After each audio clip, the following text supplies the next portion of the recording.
video is another concern video po. Ang sabi niya is, nasa late 20s lang ako, Ate Ting. Pero every time nakikipag-S ako, tapos agad ako. Less than a minute, nahihiya na ako sa partner ko. Ano kaya ang dapat kong gawin? Salamat. Nandito ka sa premature ejaculation. Ano ba ito? Mabilis kang nilalabasan kumpara dun sa iba. Although, wala po itong permanent cure. Pero, may mga supplements po or mga over-the-counter product, meaning nabibili lang sa butika ng kahit walang reseta, tulad ng spray or creams. And also, mga techniques na pag-uusapan natin mamaya ay pwede pong makatulong para magkaroon ng delayed na pagtatapos. Number 1 na dapat na gawin mo dyan, kumonsulta ka sa isang physician or doktor na merong specialization pagdating dito, tulad ng urologist. Pwede ninyong hanapin para ikonsulta. Baka kasi may ibigay sila sa inyo or ireseta sa inyo ng mga certain minerals na kailangan ninyong inumin, tulad ng zinc, magnesium, and other minerals. Yan pong mga minerals na yan ay pwedeng makatulong para ma-delayed ang inyong ejaculation. Number 2, may mga topical products po na nabibili lang over the counter kahit wala kang reseta galing sa doktor. Halimbawa nito yung mga pang-spray, yung mga creams na pang-pamanhid para every time nagkakaroon kayo ng mga sanib puwersa doon sa mga partner ninyo ay magkaroon ng temporary approach. Madalas po ang ginagamit nila dyan na cream and spray ay kinocontain ng anesthetic tulad ng lidocaine. Pero importante pa rin po na kumonsulta sa isang urologist. Tumutulong po ito para mag-numb yung inyong alaga kapag in-apply nyo ito or in-spray nyo to. So kapag ganito, madidelay yung sensation na nararamdaman ninyo dun sa ari ninyo. Pero ina-apply po ito around 20 to 30 minutes bago kayo makipag sa mga partner ninyo. Then, pagkatapos yung i-apply yan, 20 to 30 minutes, kailangan hugasan ninyo ng mabuti yung inyong alaga para wag naman mapunta yung creams or spray doon sa partner ninyo. Again hugasan nyo ng mabuti yan, like 5 to 10 minutes ninyong hinuhugasan bago kayo makipag-S sa mga partner nyo. Another thing, pwede ka rin gumamit ng makapal na condom. Pag makapal ang gamit mo na condom, mababawasan talaga yung sensitivity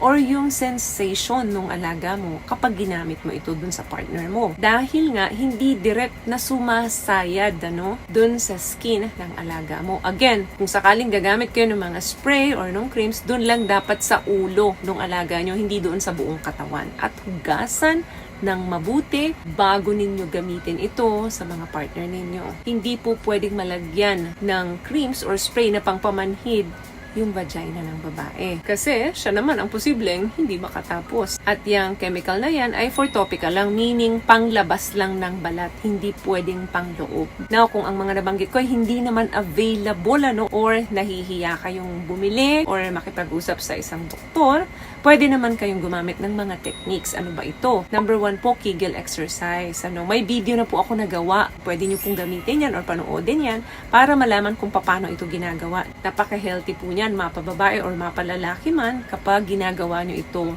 ng araw-araw. Para ka lang nagpipigil ng ihi mo niyan. Then, i-hold mo ng ilang segundo, 1 to 10, then bibitaw, re-release, then i-hold mo ulit. Ganun lang po kadali. So, pwede mong gawin yan kahit na nakahiga ka, nakatayo ka, or nakaupo ka. Sa pamamagitan po kasi niyan, mas nagiging healthy yung ating pelvic floor muscle. What I love about this product, itong No More Dark Secret ng K-Skin, bukod sa may advanced whitening na siya, na kung saan pwede niyang matulungan na pumuti yung mga singit-singit mo, moisturizing, meron siyang anti-irritation, antibacterial, maintain healthy pH level. Hindi lang pambabae, meron din po tayong pang lalaki. Another technique, palagi ko na rin po itong nasasabi sa mga video ko, yung stop and start technique. So kung pakiramdam mo na andyan na, palabas na, nakakalimang push ka palang nararamdaman mo, so better na hugutin mo muna. Para saan? Para mabawasan ang sensation or sensitivity nito.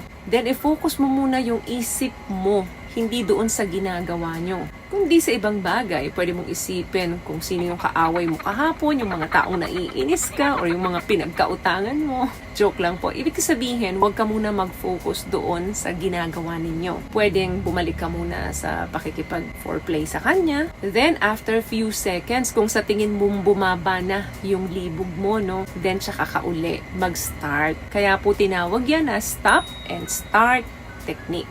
That way, ang nangyayari po, nare-restart uli yung sensation mo. Pangalawang technique na pwede mong gawin is magsarili ka muna o mag-masturbate ka muna 1 to 2 hours bago ka makipag-S sa partner mo. Madalas po kasi sa unang sabak is nandoon yung pinakamasarap. Nandun kasi yung mataas na excitement. Mas mabilis ka talagang makakatapos. Now, ang gawin mo, magsarili ka muna. So, ang mangyayari sa pangalawang round, medyo bawas na yung sensation. Makakatulong yon para mag-increase yung oras ninyo para doon sa totoong laban, medyo tumagal-tagal ka. Another thing, ito naman yung tinatawag na squeeze method. Pag sinabing squeeze, kailangan pigain mo, no, diba? Squeeze. Yung squeeze technique, physically control po ang nagagawa nito. Ano yung kukontrolin niya? Of course, yung orgasm mo. Pag sa tingin mong malapit ka na, kailangan mo firmly squeeze yung shaft nung iyong alaga. Meaning, pag sinabing firmly, dapat tight, yung parang sasakalin mo siya. And then, kailangan mo siyang i-squeeze. Pag nagawa mo yan ng tama, partially, yung erection mo ay medyo mababawasan. Gawin mo ito na pag-squeeze ng at least 30 seconds. So, kung kinakailangan mo magbilang ng 1, 2, 3, 4, 5 hanggang makarating ka ng 30, do it. Huwag mo lang lakasan kasi baka marinig ng partner mo, ha? Hindi mo siya hahawakan ng up and down kasi makakatapos ka talaga niyan. Pag na-practice mo ito ng tama, maniwala ka, mai-extend talaga bago ka labasan.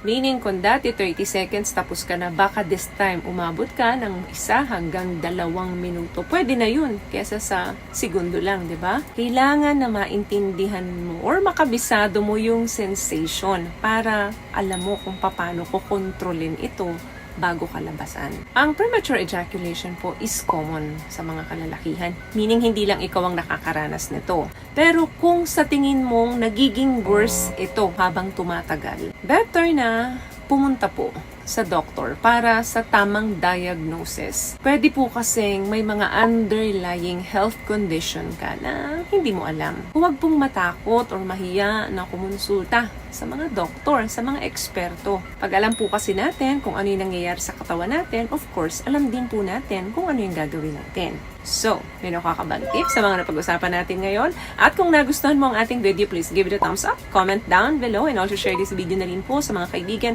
na sa tingin yung matutulungan ng video natin. Once again, palagi po kayong mag-iingat at palagi po kayong manalangin. Thank you guys for watching and see you in our next one. Always love yourself and be a blessing. Bye!